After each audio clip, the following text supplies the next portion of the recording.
हाल में जोधपुर में 5 माह से बंद रही शेड्यूल फ्लाइट्स 2 सितंबर से फिर शुरू होने जा रही है। जोधपुर में अब सीधे दक्षिण भारत के 2 बड़े शहरों चेन्नई और बेंगलुरु के बीच एयर कनेक्टिविटी शुरू हो रही है।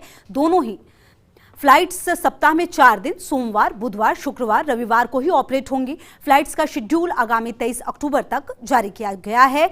इसके बाद DGCA द्वारा दोबारा शेड्यूल जारी किया जाएगा। जोधपुर एयरपोर्ट के डायरेक्टर GK खरे ने फर्स्ट इंडिया से खास बातचीत की। जोधपुर वासियों के लिए बहुत ही खुशी की बात है कि 2 सितंबर से फिर से घरेलू विमानों की आवाजाही शुरू होने वाली है। आज हमारे साथ खास बातचीत में मौजूद है एयरपोर्ट डायरेक्टर GK खरे जी।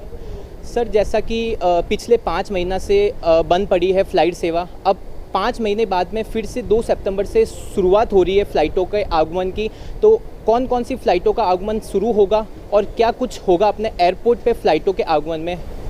जैसे कि आप सबको मालूम है कि 2 सितंबर से चेन्नई और बेंगलोर की फ़्लाइट इंडिगो चालू कर रही है।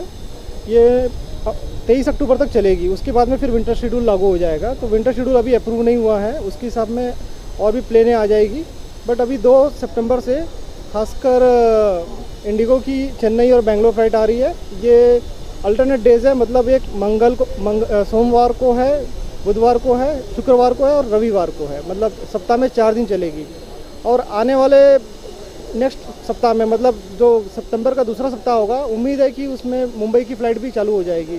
और उसका अप्रूवल नहीं आया है, बट वो मेरे ख्याल से कहीं ना कहीं इंडिगो को पुटअप करने में देरी हो रही है। उसके बाद ये भी चालू हो जाएगी। सबसे बड़ी बात है सोशल डिस्टेंसिंग को लेकर, तो एयरपोर्ट पर क्या कुछ तैयारियां कर ली गई है सोशल डिस्टेंसिंग को लेकर, और पैसेंजर को आने के बाद में अंदर फ्लाइट तक पहुंचने में कितना कुछ समय लग जाएगा?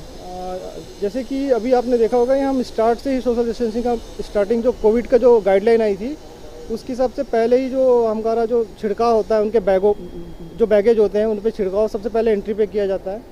उसके बाद में फिर उनको अंदर में भी पॉइंट बनाए गए हैं, उसके हिसाब से उनको खड़ा होना पड़ता है, जिसमें आपको 2 गज की जो डिस्टेंस है वो मेंटेन करनी पड़ती है। कम से कम 6 फीट की डिस्टेंस मेंटेन करनी पड़ती है। और उसके हिसाब से अंदर में चेयर जो है, उसमें भी चेयर्स में जो 3 सीटर चेयर्स है, उसमें बीच की चेयर्स खाली रखकर बाकी जगह पर उसको वहाँ पर सामान रखा जाता है। बैठने की सीटिंग अरेंजमेंट इस तरीके से किया गया है कि उसमें डिस्टेंसिंग मेंटेन रहे। काउंटर में भी मेंटेन रहे, कहीं भी टच करना नहीं है। आपने देखा होगा सिक्योरिटी एजेंसी भी आजकल कांच पे लगे हुए उसमें से सबको पूछ रही है।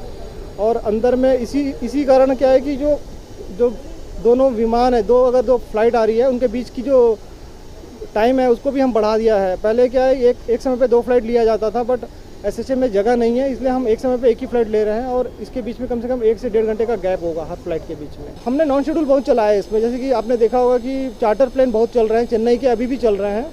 करीब अगस्त महीने में ही करीब 25 से 30 चार्टर चल चुके हैं चेन्नई के लिए, सिर्फ चेन्नई के लिए, जोधपुर चेन्नई जोधपुर।